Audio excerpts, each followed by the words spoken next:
The Cronen Squall is going to be nerfed again. And of course, just as I'm about to upload this video today, they release a weapon balancing patch update. But all my predictions were correct, and all they did was nerf the Cronen Squall. Now, everything in this video is 100% correct, so make sure you update your loadouts so you can devour the competition in Warzone 2. Now let's get back into the video. And I have the top 5 long-range loadouts that will be the next meta in Warzone 2, as well as the best close range to use with each weapon. Now, let's face it, they're not going to do a crazy overhaul update because they're finally getting the game back on a playable state for most PC players. So they're mainly going to focus on the Cronen Squall and the SO14 because that's what's been overused in the meta as of late. And my prediction based on these changes is that the next meta will be an LMG meta, and specifically the #1 spot being held by the Raph H LMG. Now this gun dominates at close range, long range, it's easy to use. The only downfall it has is that it has a slow reload and its ADS speed is a little on the slower side.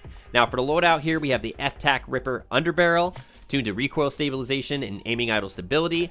We have the muzzle TY-LR8 muzzle, recoil stabilization, and recoil control. I have this mainly built out for long range in Warzone rank. Most of these loadouts for LMGs you're going to be wanting to use in Warzone rank compared to the Resurgence mode, just for the fact that closer engagements, ADS speed is a big time penalty, and no one likes to reload when someone's dropping on top of them. And now for the sight, we have the SC Recharge DX, tuned to aim down sight speed as well as close. I tune all my scopes to close now because the adjustments to the visual recoil, you want to be able to see as much as possible. On top of that, we have the Mirror Recoil 56 factory stock, tuned to aim down sight speed and aiming idle stability. This stock offers recoil control as well as mobility, which every LMG could use. Then finally, the rear grip, we have the Lockman TCG10 rear grip tuned to recoil steadiness and aiming idle stability. This build is maxed out in recoil control, and it dominates at every range. And with the #1 LMG is the #1 SMG. Yes, the stats are in from sim.gg, and the Lockman sub is back on top. Now for this build, I have the 50 round drum, 9mm hollow point rounds. It's preference based which rounds you use. I find these to be the most effective when people are one shot running around a corner, or if you need to catch up to someone, they can't tactical sprint. I have these tuned to recoil smoothness and recoil steadiness. For the muzzle, I have the Spiral V3.5 flash hider tuned to recoil smoothness and gun kick control. L38 Falcon 226mm barrel, recoil steadiness, aim down sight speed. And the improvement for this build compared to my last video, I'll remove the rear grip and put on the Mirror Recoil 56 factory stock, tuned to aim down sight speed and aiming idle stability. It gave the same recoil control while adding aiming idle stability and sprint speed. Now, this gun has a similar recoil pattern to the Raph H, so even though it's a #1 meta, it also pairs perfectly with this gun, as well as all the other SMGs in my future builds I'm about to show.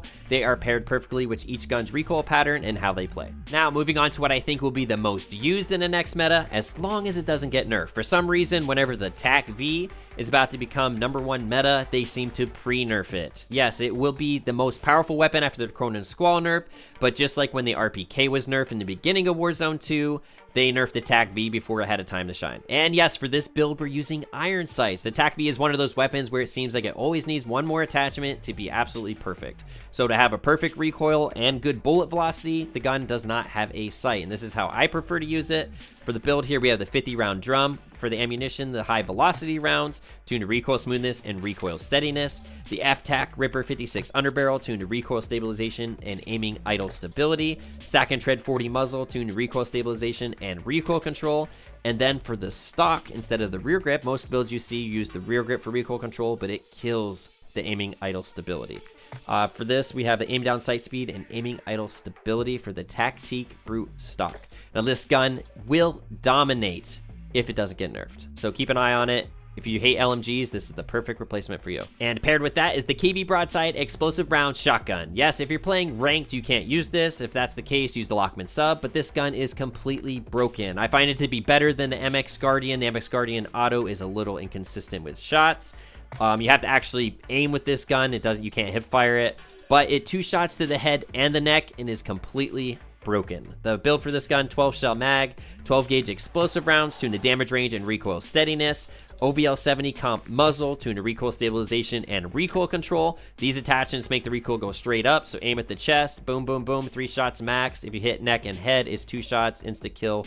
Makes people rage. Dash bolt for the next attachment, that just increases the fire rate. There's no tunings for that. And then the 7mm canted laser, sprint to fire speed and aim down sight speed. You need this in order to be able to see what you're actually shooting. Moving on to the secret meta, Lockman 762. Yes, this gun is broken in single fire, but is extremely hard to use. This build is set up for auto fire. Now this gun has an identical time to kill as the current Cronen Squall, but it has a lot more recoil. So you have to have skill to use this gun. I wouldn't recommend it for beginners, but for the build here, we have the 50 round drum, the Sack and Tread 40 muzzle, tuned to recoil stabilization and recoil control, 15.9 Lockman wrap barrel, tuned to recoil steadiness and aim down sight speed, the SZ Recharge DX, tuned to aim down sight speed and close, and the LMS Factory G7-9 stock, tuned to aim down sight speed and aiming idle stability. This gun maximizes recoil control while maintaining the aiming stability, because when it first starts out, this gun has terrible aiming stability. But anyway, this gun's secret meta. It's broken time to kill, but it is hard to use. Paired with that, then we have this similar recoil, the ISO 45. Used to be the king. It's now probably number 2, I would say. And for the build of this gun, we have the 45 round mag. We have this built a little bit differently. This is set up for hip fire control, and my previous video is more of a movement speed build. For the tunings of the Hex 40 grip here, we have hip recoil control and aim down sight speed. For the muzzle, Lacerda compensator, recoil stabilization, and recoil control. For the laser, the .G3P04 laser, tuned to sliding hip fire accuracy and hip spread. And then for this build, we actually have a sight. This one is a little more accurate and built for long range. We have the Cronen Mini Pro here, tuned to aim down sight speed and close. But before we get into the next loadout of the meta that is returning that everyone hates to see, if you want to be the first to get the best loadouts in Warzone 2, then make sure you subscribe with notifications on. Now let's get into the RPK build. Yes, the RPK is back in the meta, but with a little bit different of a build. Since it was nerfed last, it has a little bit less damage. It still has great damage range, and of course a fast reload. Its recoil pattern now kind of goes up, a little to the right, a little to the left, and then back up. It's a little bit shaky. So to counteract that for this build, we have the high velocity rounds tuned to recoil smoothness, recoil steadiness, Hex 40 grip, hip recoil control, aim down sight speed, as well as the TY-LR8 muzzle tuned to recoil stabilization and recoil control. These recoil attachments will make it so it decreases deviation and recoil, tightens it up a little bit, makes it a lot easier to use. As far as vertical recoil, this gun's never really had a lot of vertical recoil. Stock, we have the heavy support stock, tuned to aim down sight speed and aiming idle stability. And this gun is so easy to use that I actually use a VLK 4.0 optic with it for aim down sight speed and close. And paired with the RPK, we got the movement speed P90, or whatever the heck it's called in this game, the PDSW528. This gun is insanely fast. It's like you're running on skates, as a similar recoil pattern to the RPK, but it also, with the Season 4 Reloaded, is actually better now. It's better than the MP7 as far as factoring in all the stats of damage, damage ranges, movement speeds. It's better than the Basniv even. This gun is crazy good, but the sights are terrible. That's why I'm running with it in this build, the 7 milliwatt canted laser, tuned to sprint to fire speed and aim down sight speed. For movement speed here, we got the GR33 light rail, tuned to recoil steadiness and recoil stabilization. Makes this gun really fast for some reason. Don't understand how that works, but oh well. Rear grip, we have the Stip 40 grip, recoil steadiness, aiming idle stability for more recoil control. The stock here, hollow extended stock, tuned to aim down sight speed and aiming idle stability. This increases that movement speed even more. And for the muzzle here, the Lacerda compensator, recoil stabilization, recoil control. This gun has mainly only horizontal recoil control. So again, like the RPK, anything to tighten that deviation up, make this gun more accurate. This gun is crazy fast and it is a lot of fun to use. And for the last loadout in this video, we have the zero recoil LMG meta, the HCR. This gun has a fast reload. It's easy to use. People have been loving it before the update. It's even better after the update. Now for the build here, we have the high velocity rounds tuned to recoil smoothness and recoil steadiness. For the muzzle, we got the Komodo heavy tuned to recoil stabilization and recoil control. And then for the barrel, F-Tac Hornet 20-inch barrel, recoil steadiness, aim down sight speed. Between the barrel and high velocity rounds, this gun beams with the bullet velocity. It has literally zero recoil. It's the easiest gun to use in the game. It's like the LMG ISO.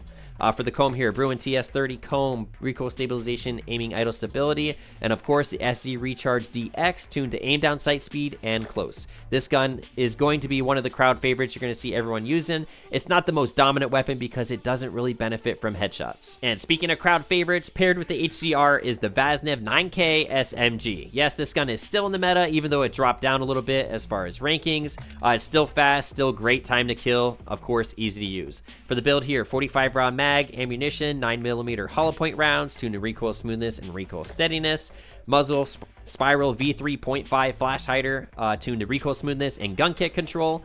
Broadside FCT stock tuned to aim down sight speed and aiming idle stability, and then the True Tac grip tuned to recoil steadiness and aiming idle stability. And that wraps up my top 5 long-range loadouts after the upcoming Cronen Squall nerf. But what are your thoughts on the video? Do you think I missed anything? Do you think something else is gonna get nerfed? Do you hate my loadouts? Either way, let me know down below. And then devour the like button because it's the best way to help the channel grow. Thank you for watching my loadouts, and devour the competition.